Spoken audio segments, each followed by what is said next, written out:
आज बात करेंगे पौष कृष्ण पक्ष की एकादशी का क्या नाम है। युधिष्ठिर ने कहा, हे प्रभु, आप ये बताइए कि पौष कृष्ण पक्ष की एकादशी का क्या नाम है। भगवान कृष्ण ने कहा, हे राजेंद्र, मैं बताता हूँ, सुनो। बड़ी बड़ी दक्षिणा वाले यज्ञों में मुझे उतना संतोष नहीं होता जितना एकादशी के व्रत अनुष्ठान से होता है। इसीलिए सर्वदा प्रयत्न करके एकादशी का व्रत करना चाहिए।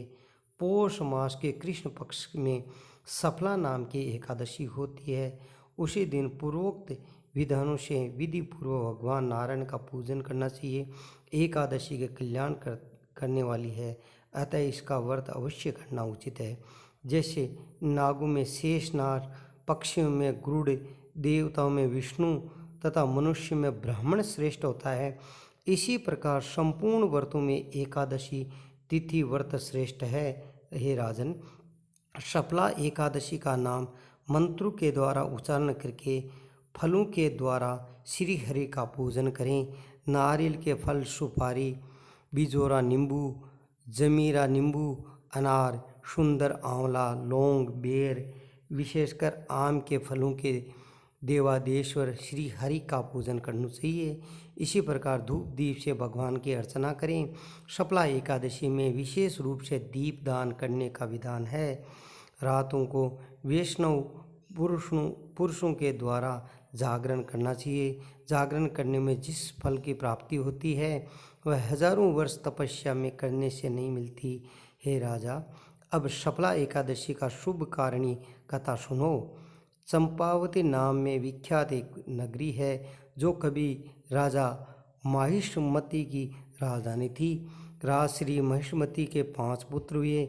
उनमें बड़ा बेटा था, सदा पाप कर्म करने में लगा रहता था, पर स्त्रीगामी वेश्याशक्त था। उसके पिता के धन पापों कर्मों में खर्च किया करता था। वह सदा दुराचार तथा ब्राह्मणों की निंदक था।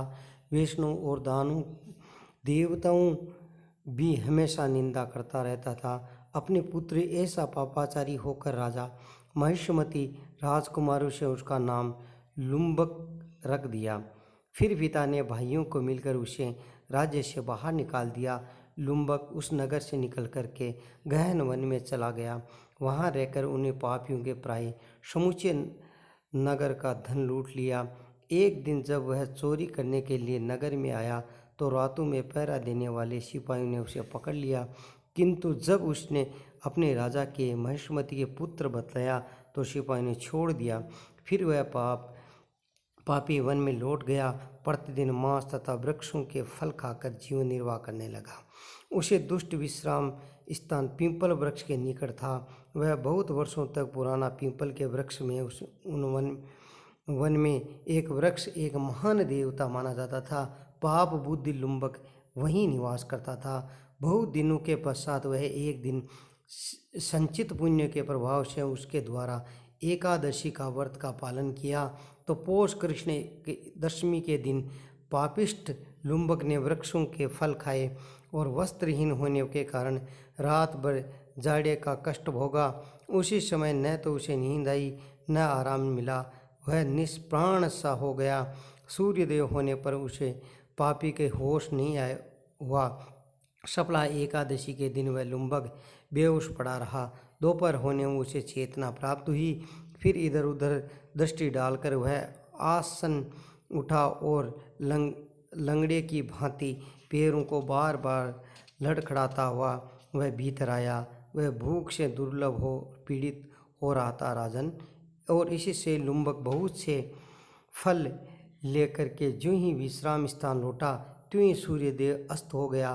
तब उन्हें वृक्ष की जड़ में बहुत से फल निवेदन करते हुए कहा, इन्हीं फलों का लक्ष्मीपति भगवान विष्णु संतुष्ट हो। यह कहकर लुम्बक ने रात भर नींद नहीं ली। इसी प्रकार अनायास ही उसे दिन व्रत का पालन कर लिया। इसी समय सहसा आकाशवाणी हुई, राजकुमार, तुम शपला एकादशी का प्रसाद से राज्य और पुत्र प्राप्त करोगे। बहुत अच्छा कहकर यह वरदान स्वीकार किया। इनके बाद में वह दिव्य रूप और उसकी उत्तम बुद्धि भगवान विष्णु के भजन में लगी रही। दिव्य आभूषणों से शोभा से संपन्न होकर के और वह राज्य प्राप्त किया। 15 वर्षों तक वह संचालन करता रहा। उसी समय भगवान श्री कृष्ण की कृपा से उसके मनोज्ञ नाम का एक पुत्र हुआ और वह बहुत बड़ा हुआ। लुम्बक ने तुरंत ही राज्य में ममता छोड़कर पुत्रों को सौंप दिया और भगवान कृष्ण के समीप चला गया। वहाँ जाकर मनुष्य कभी शोक से नहीं पड़ा रहा।